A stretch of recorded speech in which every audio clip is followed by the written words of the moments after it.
So good afternoon, everybody. I hope you're all safe and well. Welcome to the Province of West Lancashire Provincial Office webinar. As usual, a special welcome to those joining from other provinces and to those watching on YouTube Live. Please don't forget to like and subscribe. My name is Andrew Rydell and I'm the Provincial Deputy Grand Secretary. You can join in the conversation today using the comments on YouTube and the chat function on Zoom. I'll be checking both throughout the session. So if you have any questions or observations, please post them there. So to today's session, what I'm going to be doing now is it's a partially follow up to the last session that I did. There's a few more practical bits in there, but if I just start my screen sharing, that will give you a much better idea of where we're going with this. So hopefully you can see my screen now. If I just bring that up, means that I have an idea of what's going on as well. Not that I ever do, really. What we're going to be looking at is just looking at preparing to meet, kind of part two, if you will. An update on Hermes, and then just a refresher on how to do a couple of bits and pieces, which I think it's worth going over and reiterating, given it is a little bit of time since we've done much at all. So starting with preparing to meet, I'm going to cover when we can meet, just because I think that just needs going over again. Looking at adaptations for COVID, looking at some specific adaptations, dispensations, principal guests, dealing with candidates, and vaccinations, face masks, and testing. So whilst we'd been quite clear about it, the information which came out from Grand Lodge didn't necessarily help much in what we were trying to achieve. It's necessary to reiterate that the Provincial Grand Master and the Grand Superintendent's suspension remains in place. So what that means is that whilst the rule of 6 meetings are permissible under certain circumstances at the moment, you must contact the provincial office first before you do anything. When we reach stage 4, which is not before the 21st of June, then all meetings can return to normal, and that includes a return to the bylaws. Now, obviously, there's been a little bit of uncertainty around that at the moment, and any alterations to the government roadmap will address those as and when required, if required, and obviously will advise as to the way forward at that point. But at the moment, as of the 21st of June, meetings as normal can resume. Whether there are any additional restrictions, for example, social distancing to continue, remains to be seen. But certainly, as it stands at the moment, we'll be looking at all meetings restarting from stage 4 of the government's roadmap, which at the moment is scheduled to be the 21st of June. So I hope that's clear, that the position hasn't changed from last time, although the waters were muddied slightly with what UGLE said. Just to cover another part of when we can meet, the Most Worshipful Grand Master has suspended the designation of Sundays as a prohibited day, and that is effective from the 1st of September to the 31st of December. Which means that should a lodge or chapter wish, they can meet on a Sunday. Now, I appreciate that may come as a big surprise to people, raise a lot of eyebrows, and people will have opinions on it. I'm just stating the facts, that it is available as a meeting day. A dispensation will be required because you're moving on to that day, but it is permissible. It means that Christmas Day is remains a prohibited day and is the only prohibited day between the 1st of September and the 31st of December. So you can meet on any day within that period. It might help in terms of scheduling, for example, an emergency meeting or something like that. But I'm not anticipating many people using it or taking the opportunity to use it, but it is there should anybody wish to. What I'm going to look at now are some of the general adaptations that you should consider. And the first one of those, there was a lot of discussion last week when we were talking about Masonic halls with regards to gloves and the wearing thereof. After conversation with the Provincial Grand Master, he has requested that gloves not be worn until further notice. There will be a general notice going out about this, obviously, but at the moment, at this point in time, gloves are not to be worn at meetings until further notice. The reason for this is it's simply easier to keep your bare hands clean than it is to keep a pair of cotton gloves clean. And I know that Phil Preston will probably be slightly disappointed that it may affect his sales, but I'm sure that once things get back to normality later in the season, there will be a rush on buying new gloves. So I hope it defers it rather than negates it altogether. And the part of that, having bare hands, is to be able to make sanitizing your hands a habit. Little bottles of hand sanitizer are available, at most shops now, and they cost £1 or so each. You could stick one in your case, stick one in your apron, stick one in your jacket pocket, so that anytime you kind of come into contact or at a regular period, you can sanitize your hands and really do make that a habit. There are other little things that you can do within it, such as bringing your own pen to sign the Tyler's book. Sharing of kind of things like that are one of the kind of vector points for the virus. One thing that has previously been suggested is in as fact that the secretary completes the Tyler's book. The secretary or scribe completes the Tyler's book. So somebody would go up to them, give their name, and the secretary would complete that. Whether or not that's something that you wish to continue with is a matter for you, but at least I think people bringing their own pen should help reduce some of the risks for that. And again, it's something that lodges and chapters will very much have their own opinion on and their own way of working on it. But just as a very basic thing, bringing your own pen to do things with and not sharing those kind of tactile things is generally seen as a good thing. We talked about last week about meeting places and their risk assessments.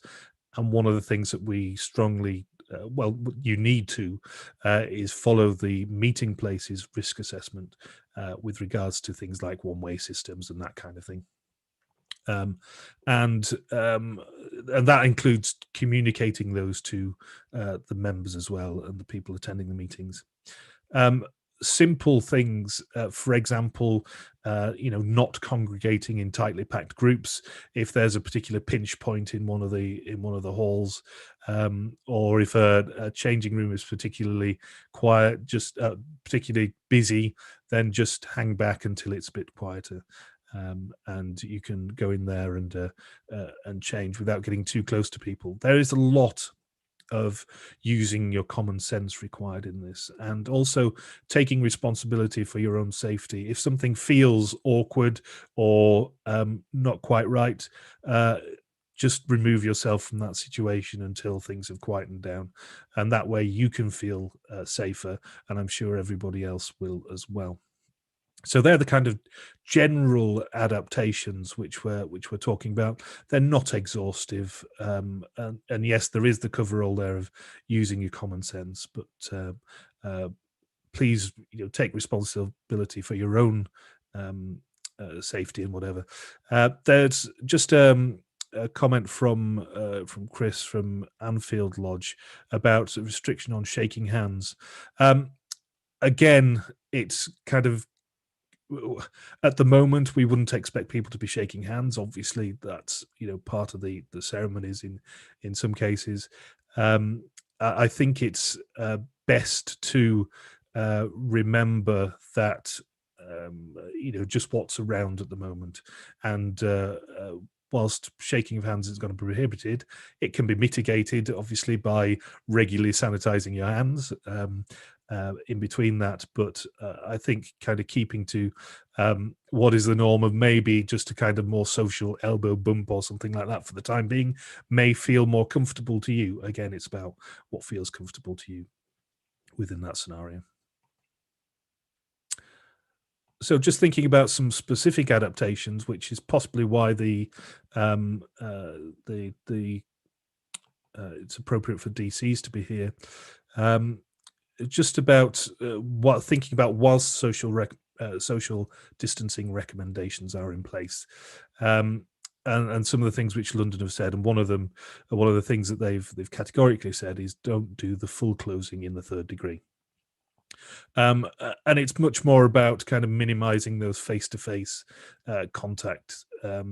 So there will be the use of the approved adapted ceremonies is acceptable because they are written in such a way as they do reduce those. There are elements of it which I know seem a little bit unnecessary or stilted or artificial. I'm thinking particularly of the wearing dark glasses, which it just seems a little bit naff, to be honest.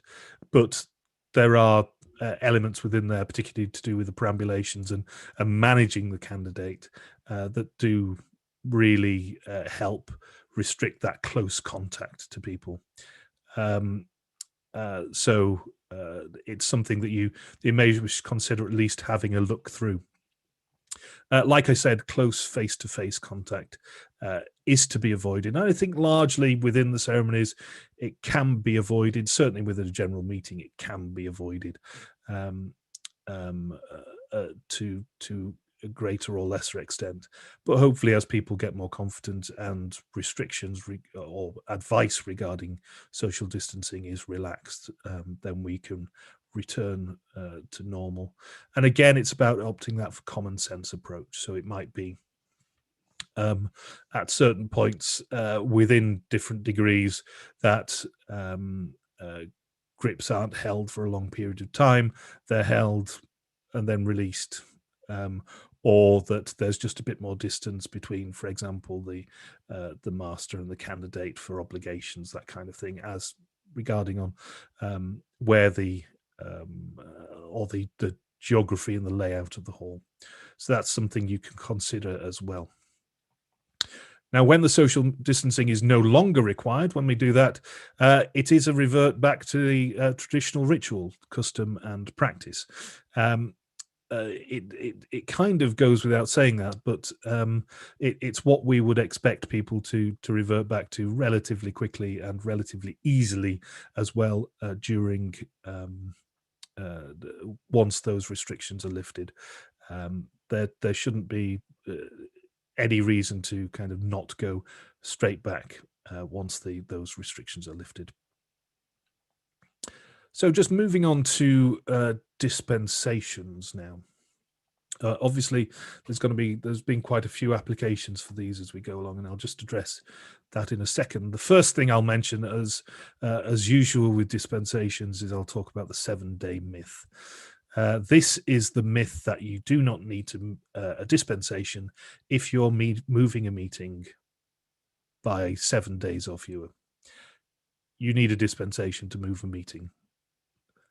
Unless it falls on a prohibited day, you need a dispensation to move a meeting. It's as simple as that. Regardless of whether it's 1 day or 7 days or 28 days, you need a dispensation. The 7-day myth is that you don't need a dispensation to move a meeting by a couple of days. You do. It's as simple as that.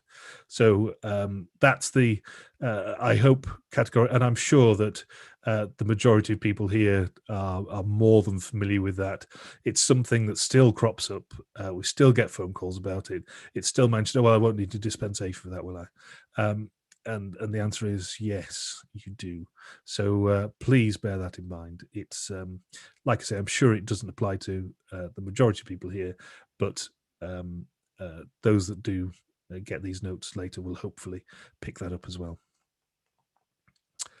So there have been lots of dispensations applied for over the past month or couple of months. And we've been deliberately sitting on those until we've had more clarity in terms of when meetings can continue. At the end of the day, we wouldn't want to be issuing a dispensation for a meeting which couldn't be used, or it would be, for example, unlawful to hold a meeting that the chief has issued a dispensation for. So, as such, dispensations haven't started to be processed until now, and they will be done. They will be looked at this week and next week. So, if you have applied for a dispensation, that's the reason why you haven't heard anything back. We will be looking at those over the next couple of weeks. So don't worry. Basically, we do have the applications, and we will start processing them now. In terms of applying for dispensations, obviously there is still a state of flux regarding it, and particularly there is more uncertainty regarding the 21st of June.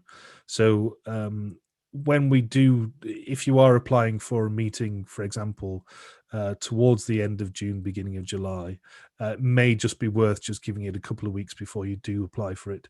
If you are applying for something later in the year, perhaps just hold off until everything has got back to normal, in inverted commas, or more normal, until such time as we know that we're definitely at stage 4 and it's looking likely that it's going to continue that way. So perhaps if your meeting's in October, November, maybe just hold off until, for example, the beginning of August or something like that until you do apply. You must apply for the dispensations via the provincial website. This is the link. I'll show you this later on in the presentation as to where to find it. And there are some the steps here are for you to follow as well. These notes will be circulated, so don't worry about kind of jotting that down now. But dispensations, please apply for them online. It just means that they won't get missed, and we can track them when they've been sent out and when they've been arrived, and order them nicely. We are only issuing dispensations electronically at the moment, so you'll receive it as a PDF format. So that's just something to bear out. You won't get a hard copy through the post.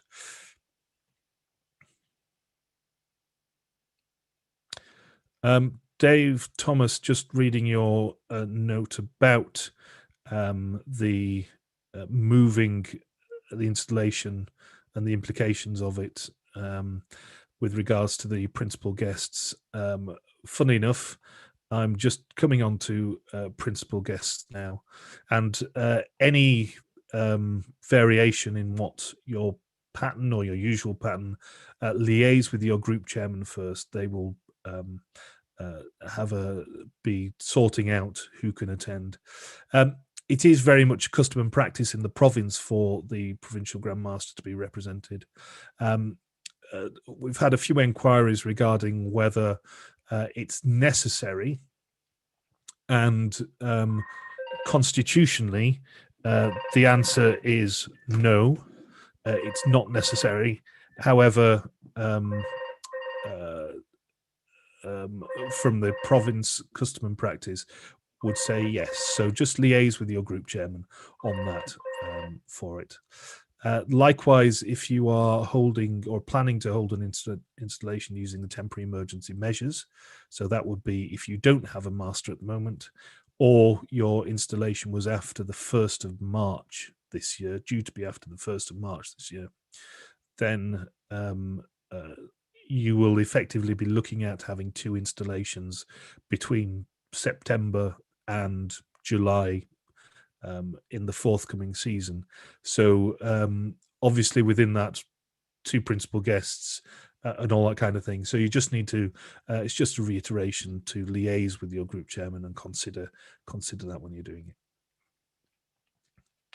it. Just moving on to dealing with candidates, I did touch on this the last time, but I just want to kind of clarify something as well. Well, not clarify, but just give you a bit more information on it. So for candidates for initiation, check your year end. If you're initiating somebody with only kind of 1 meeting to go until your year end, is it absolutely necessary that they come in? Perhaps it would be better value for the lodge and the candidate themselves if you left it until after the year end. I know it's been a long wait already, but perhaps it's better rather than asking for 2 years for the, unless you're going to prorata the fees and the lodge absorb the cost of their full year's fees and dues that they will be paying. Propositions and ballots must take place at regular meetings. So I've spoken the last one about when the regular meetings are, and if you proposed somebody prior to the suspension and then you haven't had a meeting since, then it is in order for you to ballot at this. But if you're starting that process, you can't do it at an emergency meeting unless you're using Rule 160. Now, Rule 160, the proposition, ballot, and initiation must take place at the same meeting, and it can be an emergency meeting. You do need to include a form of words on the summons, and again, just a reiteration that these slides will be circulated, so there's no need to copy this down, but it would go something like this, and I'm not going to read it all out, but what it is effectively it's a statement from the master which goes on the summons, the master being the sole arbiter of whether it is an emergency or not. It's called initiations in the case of emergency, and it's something that the master is the sole arbiter of. And in this case, London have agreed that the use of Rule 160 for candidates who have been waiting a particularly long time because of suspensions and whatever, it is in order. It is a justified excuse. A justified reason, sorry, not an excuse, justified reason in order to use Rule 160. But this wording, or something similar to this wording, would be need to go on the summons so that all the brethren know what's going on. So just on dealing with joining and rejoining members, Rule 160 may not be used, so there are no shortcuts, unfortunately. They must be proposed and seconded at consecutive regular meetings. There is no way around that, I'm afraid. And just a reminder that membership is taken up when the subscription is paid, not when the ballot takes place. So you could ballot for somebody at a meeting in September, and then they have, whilst they've been accepted by the lodge, they don't take up their membership until such time their fees are paid. So and that ballot is valid for 12 months. So again, that helps you out a little bit in terms of if, for example, your financial year end is the 31st of December, and you ballot for somebody in October, if they don't pay their fees until January the 1st, that's absolutely fine. Their date of joining would be after would be the 1st of January, as opposed to the date that you took the ballot. Jeff, you can't propose in the craft, you can't propose anybody in writing, save in the case of Rule 160. However, in the Royal Arch, candidates for initiation, joining and rejoining may be proposed in writing. on the summons and balloted for at a regular convocation. It must be a regular convocation. So whilst it's a bit more flexible in Royal Arch, as much as you can do everything at one meeting, it must be a regular meeting. You can't do that.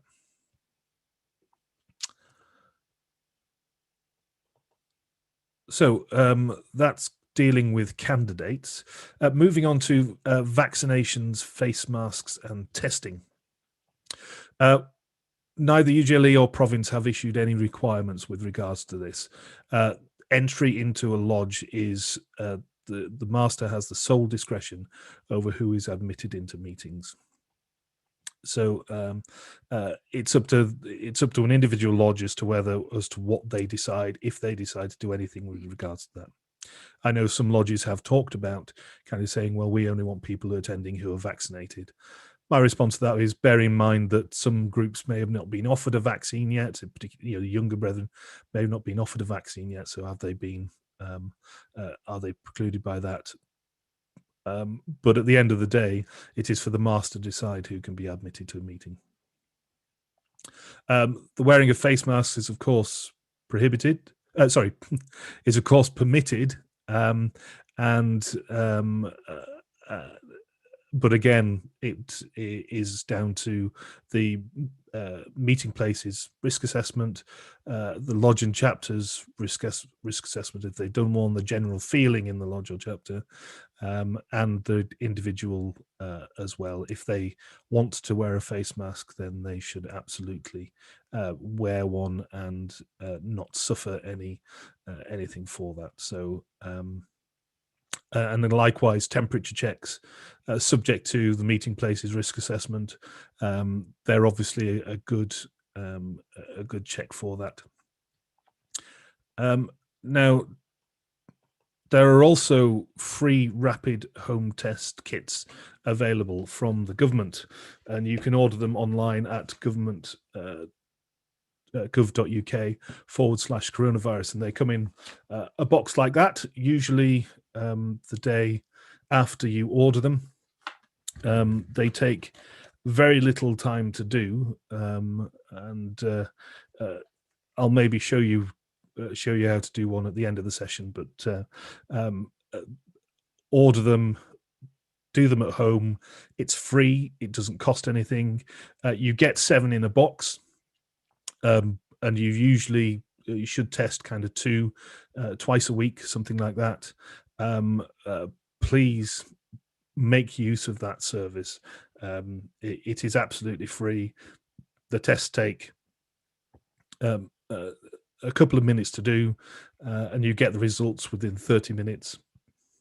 So it really is worthwhile doing that, and that's for your peace of mind as well as the peace of mind of the brethren around you. It really does it. You can order them online, and you can pick them up from local chemists as well. So please go in and get yourself a pack of the tests and try it out. You can watch videos online of how to do them. There's full instructions in there. They are very easy to do. Like I said, if there's a bit of time at the end of the session, I'll show you actually doing one. So that's the kind of bit about the preparing to meet things and bits and pieces to think about. I'm going to move on now to Hermes, and just talk about a couple of things in general. First of all is timings. Then I'll just go over the secretary and scribe self-assessment that we've asked all secretaries and scribes to do. Give you a sneak peek of Hermes. It is a very sneak peek. It's not. It's very quick. There's nothing revelatory in it, but at least you'll get a first look at it, and then talk about the next steps in terms of how the province is progressing and how lodges and chapters should proceed as well. So we've had notification from London that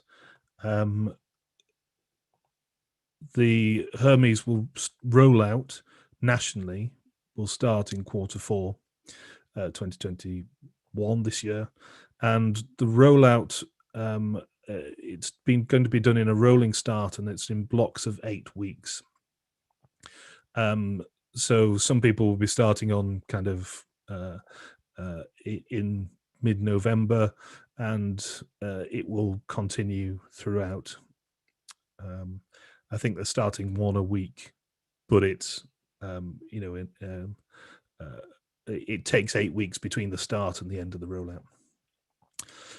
West Lancashire's rollout is likely to be early in Q1 2020. This is not confirmed, in terms of specific dates, but it's likely to be early in Q1 that they'll get to us, and we're probably going to be one of the first larger provinces. Sorry, yes, Dave Thomas, 2022. That's early Q1 2022.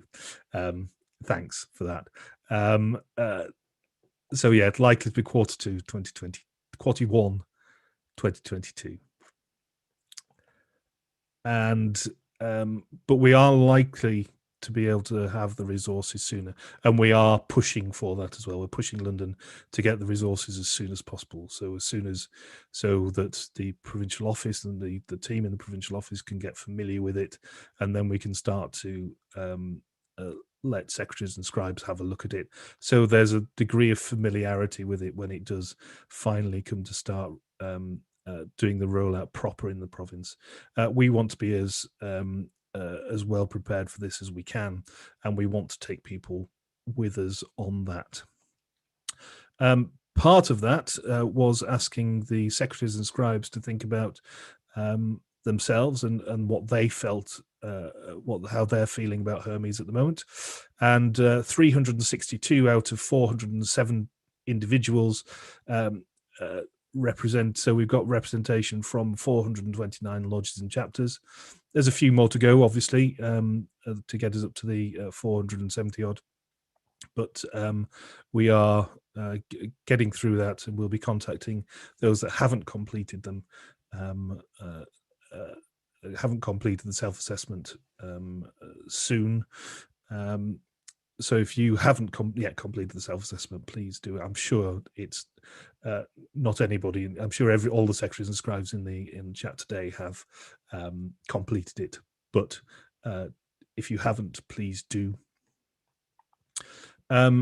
We're very pleased to see that over 80% of the responses have answered 8, 9, or 10 as to how positive they feel about Hermes. 10 is very positive, so we're very pleased in terms of that. The average rating is 8.59, so there's a good feel about it so far and a good positivity about it.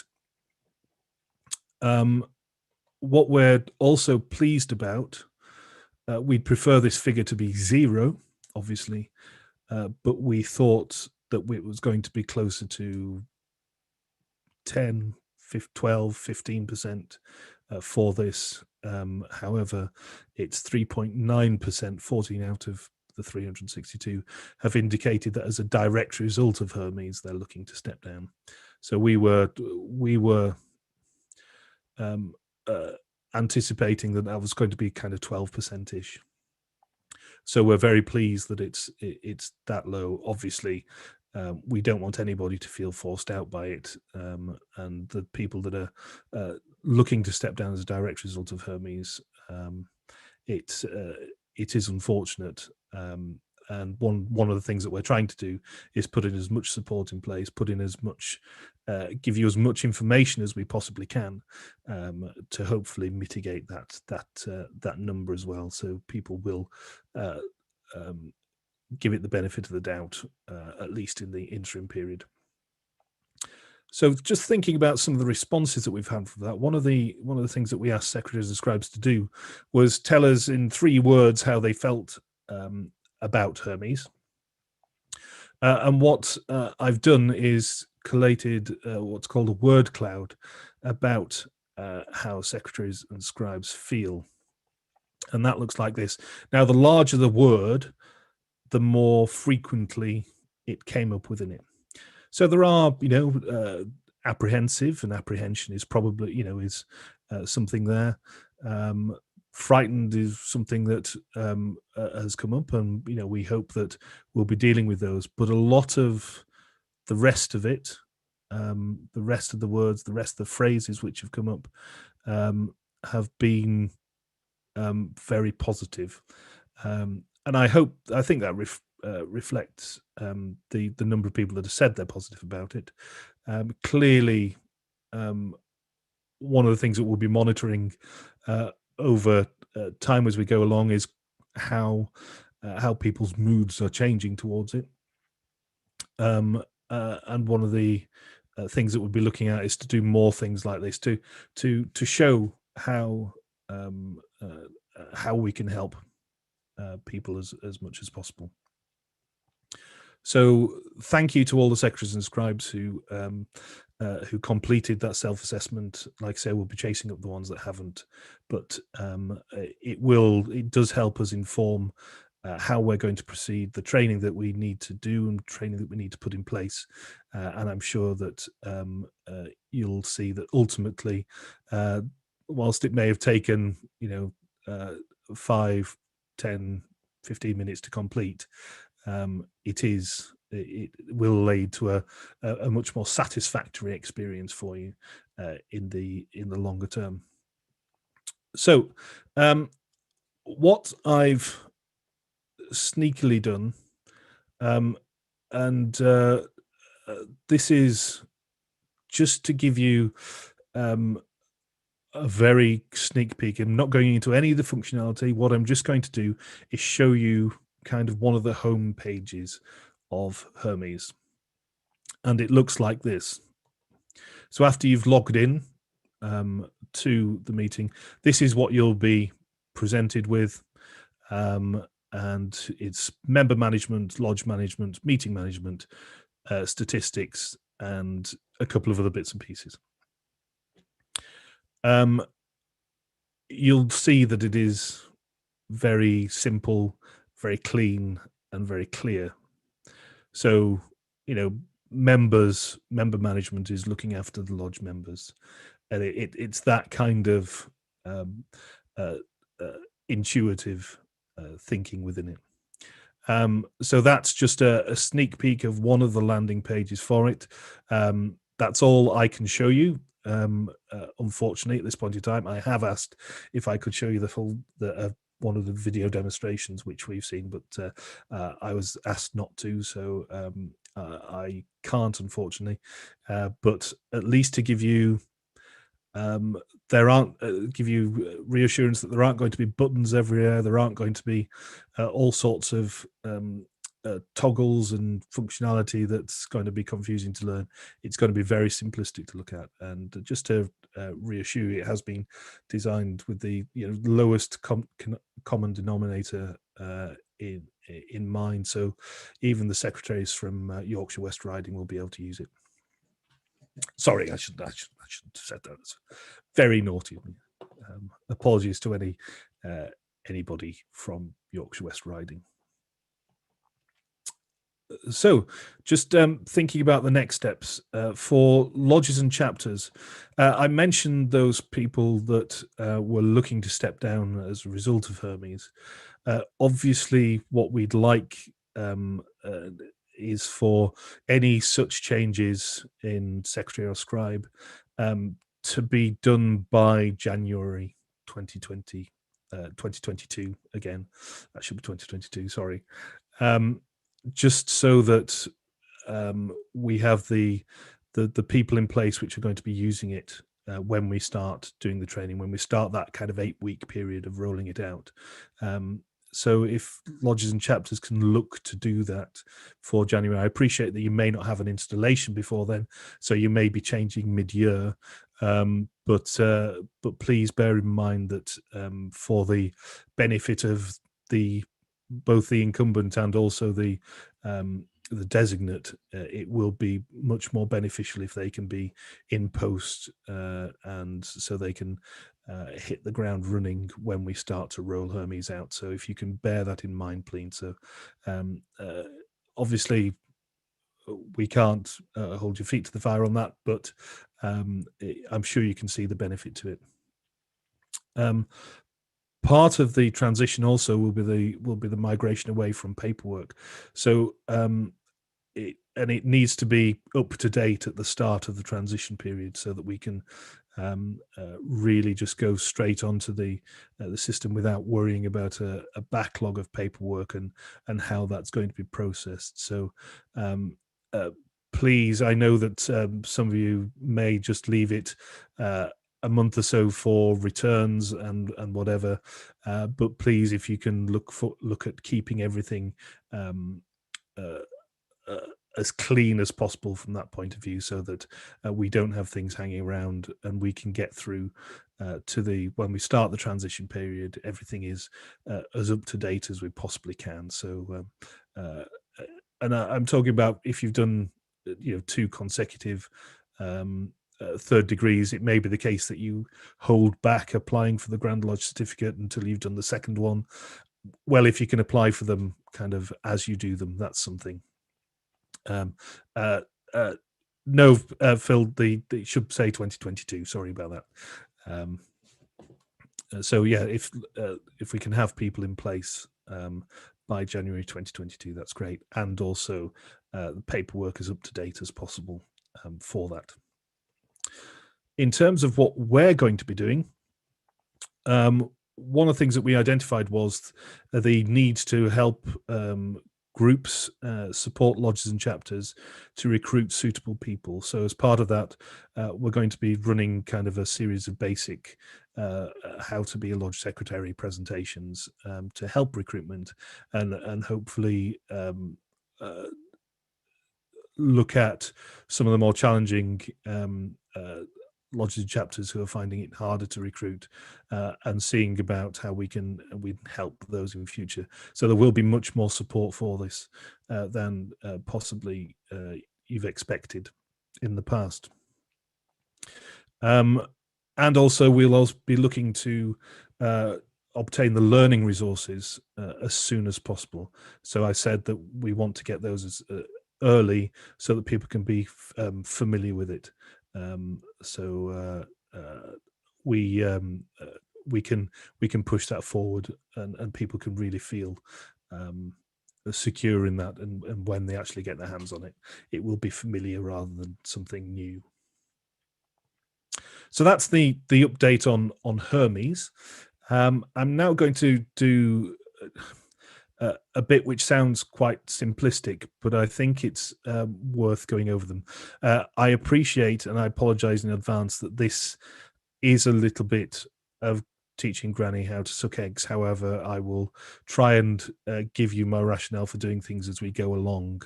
The first thing I'm going to look at is the Provincial website and how you can find things on the Provincial website, because that's something which comes up from time to time. Then looking at forms and summonses, and finally finishing with some general advice. So obviously the Provincial website has changed with the introduction of the members area. But I'm going to show you just a quick way of getting through to it. But in terms of the Provincial website, what you can do on it is download all the forms that are required. It's a source of information. Use it as a source of information. You can submit membership changes, including deaths, resignations, election to honorary membership, and changes of contact details, and request dispensations. All of that is what we're looking to people to use the website for. And like I say, I'm sure the majority of you do use it for that.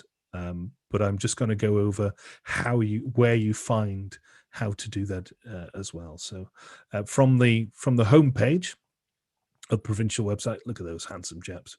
If you go to contact us and then contact the Provincial office, you come to this page, and the toolbox on the side here, on the right hand side, is the most important part. And within that toolbox, there are several things. So there's obviously the Provincial office home.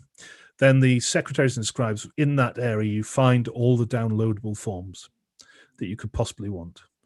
The ceremonial advice is pretty much exactly what it says on the tin. New and joining members includes information about dealing with joining members from foreign constitutions, etc. There's information on that. There's also the blue sheet to accompany Form Ps as well. Finance is straightforward. Anything to do with finance, you'll find under the Finance tab. Provincial meeting minutes, again, straightforward. The membership change form, again, this is where you record deaths, resignations, honorary memberships, and changes to contact details.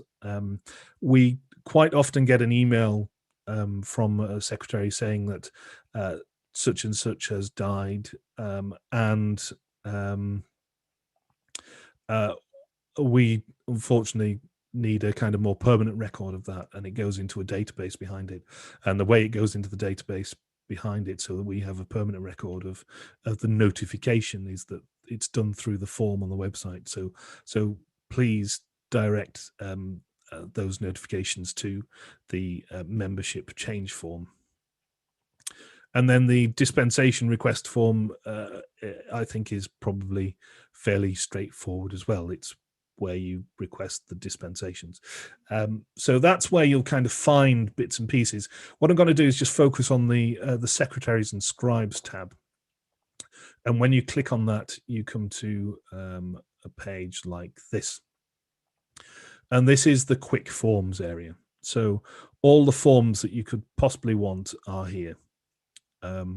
And audit certificate, bylaws, installations, registration forms, toast lists, and other. I'll start with other first, actually. If one of your members is going on a foreign visit, obviously they need permission for that.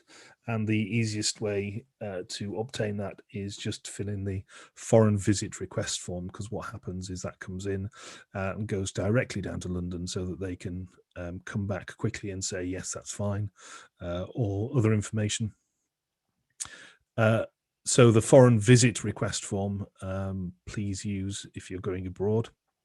The dispensation request and the membership changes request are duplicates of the links in the main menu, but they're there just for good measure.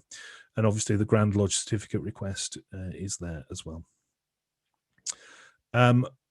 Audit certificates, straightforward, I'm sure. The bylaw change forms, including the model bylaws as well. If you are looking to change your bylaws, if you download the bylaw change form, you'll find there's the guidance sheet on that. There's all the notes about it. Or you can contact the provincial office and speak to the wonderful Mike Beasley, who will help you through all the bylaw changes that you could possibly want to do. So that's the way to do that. Installation returns for the craft, Royal Arch, and then there's the provincial one, and it's the provincial one that lists all the offices. So that installation, lodge and chapter offices is the provincial installation return that lists all the lodge and chapter offices. Registration forms, and I'll come on to those in a second, including the guidance notes. They're there just as a so you can get to them quickly. Toast lists, including the toast lists for when non-Masons are present, are also in here as well. So that's where to find things. Now, I do apologize for the next 3 slides, but we are still getting some issues with them. So I'm just going to look at Forms P for a start off. We still have secretaries and scribes submitting out-of-date forms. If your form doesn't look like this, doesn't have the 2 boxes for the data protection, that's the easiest way to check. Are these 2 boxes there for the data protection signature on there? If it doesn't look like that on the bottom of the form, it is an out-of-date form. That's the front page of it. It's Craft, the version 13 of the form, and the Royal Arch version 9. And these are the versions that you'll download from the website in the previous area. old forms won't be accepted, even if they were completed prior to initiation or exaltation or joining. Old forms won't be accepted, and we'll just bounce it straight back to you and saying we need to have a new front page with the information on. So if you please just make sure that you're using the most up-to-date forms. Chances are, if you have a hard copy form in your bag or drawer at home, chances are it's going to be an old one, because not many of the new ones were sent out. However, the requirement to have them printed on A3 is no longer there, so you can just print them on A4. There's no issues with that. So so please, we don't keep a stock of them in the office. It's all just download them, print them onto A4, and complete them there. So if you do have a stock of Forms P at home that are printed on A3 paper, the chances are it's going to be an out-of-date one. So please get rid of them and don't use them.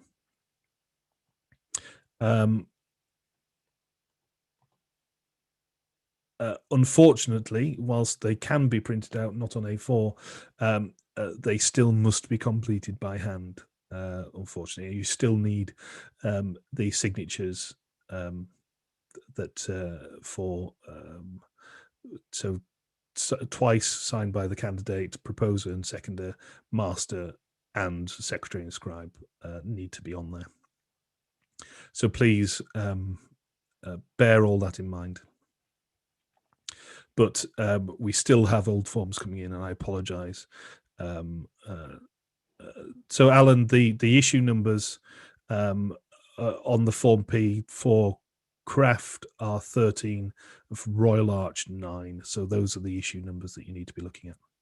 But like I said, the easiest way to tell is if it's the 2 boxes on the bottom of the page for the data protection area, 2 tick boxes, as opposed to just a statement that you sign. So I know that there are lots of grannies in here that I've just taught how to suck eggs, but apologies for that. It's simply the fact that we're still getting them coming in that I felt it necessary to reiterate them. Just thinking about installation returns now. And again, these are ones that you can download from this, but you'll also probably have been sent from London. And the ones that you've sent from London will say on it to return to London. Please don't. Please send them to the provincial office. Regardless of the fact that it says send it to London, don't. Send it to us. So if you've not had an installation meeting, I'm talking about Craft here, if you've not had an installation meeting, submit your United Grand Lodge return after the first meeting when the wardens have been invested. Okay, and also complete the installation lodge and chapter offices. Like I said, that's the provincial return, which I highlighted before. If your first meeting is the installation meeting, whether it just happens to be because of the meeting pattern or because you're using the temporary emergency measures, don't submit 2 installation returns, one from last year affecting one from this year. Only submit the one that corresponds to that installation. Don't submit 2, just the one. And likewise, complete the installation lodge and chapter offices from the provincial return. So that's if you've not had an installation meeting. So basically, after your first meeting back, you're going to be submitting an installation return. For chapter, the first convocation will, by definition, you will install principals at that meeting. You will be, in the majority of cases, you'll be electing and installing principals at that meeting, regardless of anything else. So obviously after that, you don't need a dispensation for that, because it says to do that in the Book of Constitutions. After you've done that, obviously you need to submit the corresponding Supreme Grand Chapter installation return to us, and also complete the installation lodge and chapter officers online return. Just to reiterate that all those need sending to the provincial office, not directly to London. Finally, looking at forms, Just talking about the annual return, the most common issue that we have with the Supreme Grand Chapter and United Grand Lodge annual returns is this payment sheet, which is the back page, which was introduced in December 2019, is absent. And it means that we either have to add it in ourselves or come back to you and say, where is it? So the back page of the return, which looks like this, the one that's on the screen now, is absent. So please remember to include that with it. The password for all the annual returns is FMH 1717, and again they must be sent to the provincial office. You'll notice that I'm calling the Supreme Grand Chapter and the United Grand Lodge annual returns. These forms are technically called AR1s, but it doesn't say that anywhere on it. So we're referring it to United Grand Lodge annual returns, Supreme Grand Chapter annual returns.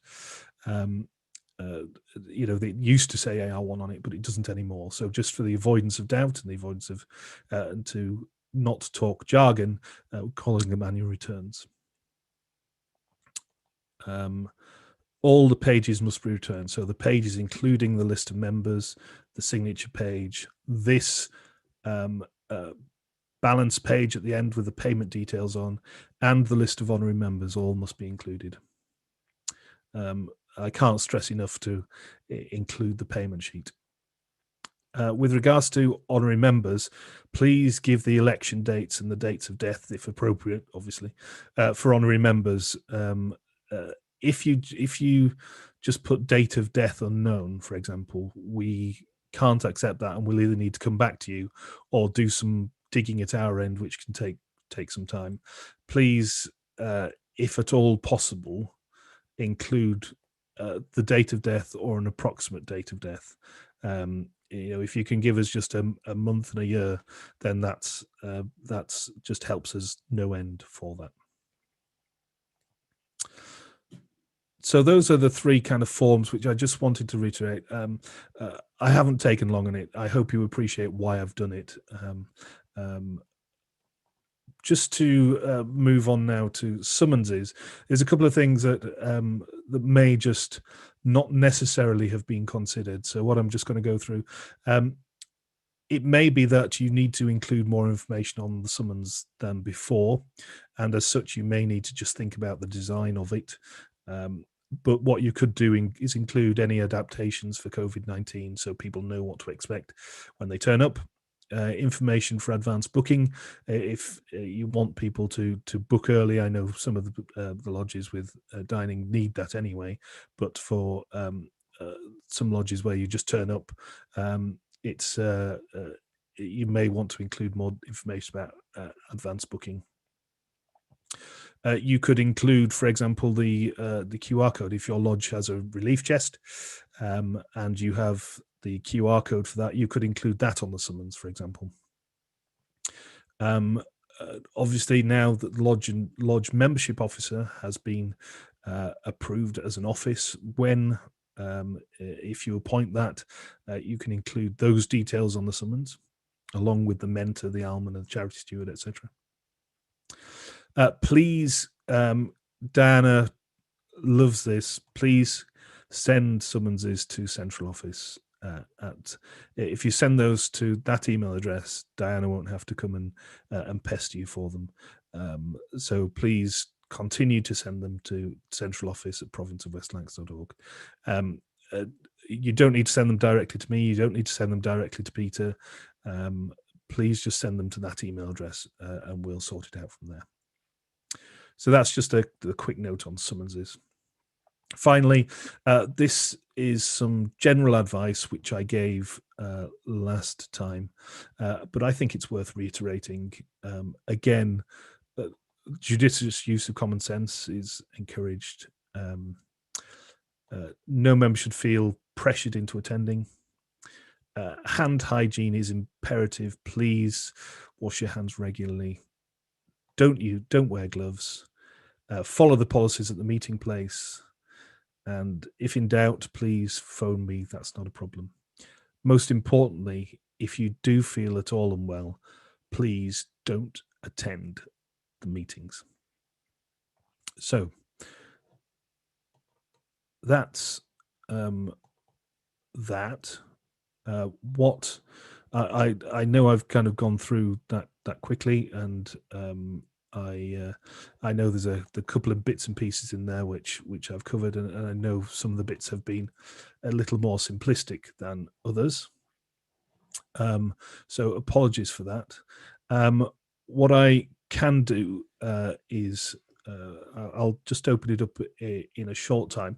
What I am going to do is just show you one of the quick tests for the COVID. And as I said, it comes in a box like this, and you can pick them up from your local pharmacy or order them online. They're delivered the next day. And in it comes a pack which looks like this. And you'll find some information in it. If I can just keep my camera still. There we go. So you'll have a box like that. And there's various bits and pieces within it. You have a tube like that, which you stick in that little hole there. You've got a phial of liquid, which you put into the tube. So you just break that off. Put that liquid in there. You get a bag that you can use to pop your rubbish in, and then sanitize your hands. Once you've done that bit,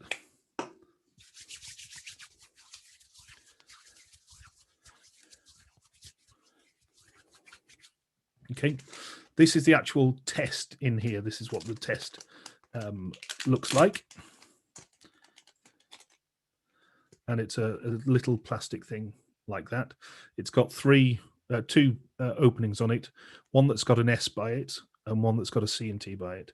It's the S one that we're worried about initially. So again, this just goes in the rubbish bag.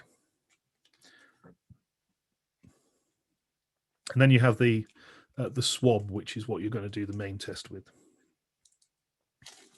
So you open it up. And it's important that you don't touch your teeth and tongues with it. What you do, swab the back of your tonsils with it, either side. Then shove it up your nose as far as it'll go. It's really unpleasant, this. Twist it round 10 times. Take it out and pop it into the tube like that. There's a little break off bit, so if you just break that off, makes your eyes water a little bit, that's for sure. Just pop that back in there. So the swab's in there. I'm just going to agitate it in the liquid a little bit. In there. Then close the lid. If I take the test, just make it a bit bright here, but just turn it upside down, and in the S compartment, just going to put 2 drops of the fluid in there, and then just lay it on the flat surface, and then everything else goes in the rubbish bin. And all we're concerned about is this test. You then set a timer for 30 minutes, and there's a letter C and a letter T on it. If the letter C, if there's a line by the letter C, the test is negative. If there's a line by the letter T, the test has failed. If there's a line by both the letter C and the letter T, the test is positive, and you then need to take further action in booking a test from the NHS. So that is how you do the quick test. Already coming up on mine is the letter C, which means it's negative. There's no other lines appearing, but I do need to leave it half an hour properly. But you do get a good impression of it within a few minutes. So that's how quickly and easy the tests are to do at home. So please do take advantage of them. They are free. They're obviously going to protect yourself and protect other brethren to do them. So please have a look at those. Right. What I'm going to do now is just take any questions you have. If you have got any questions, I hope I've covered them quite as we go along. Chris, you've asked about the date of appointment for an officer. It's the date at which they were invested. So that's their appointment date. With that, obviously, if the meeting didn't happen. Question from Ian Thompson: do we know what the design for the lodge membership officer collar jewel will? It has been finalised, and they are being cut as the time. Grand Lodge haven't published the design yet because they're waiting to do that, and they're waiting to do that until they've got them all in place, so that basically companies they get onto lodges and chapters before anybody can have time to duplicate the result. What the jewel looks like, and therefore they're protecting the intellectual property of the design. So that's why they haven't come out as yet. But as soon as we do get more information on those, we'll obviously be passing that around. I'm just flicking through to see if there are any other questions. I'll come to them in a second. But first of all, I'm going to say goodbye to YouTube. So thank you to those people who've joined us on YouTube. And I'll see you next week. Next week, it's Mark Smith from the medals expert from the Antiques Roadshow, who's coming to do a talk called The War to End All Wars. It's an absolutely fascinating talk. I'm sure some of you will have known him and seen bits of him before, but please do come. It's going to be well worth it. So that's next week at 3 o'clock. So I'm going to say goodbye to YouTube. Thank you for being with us,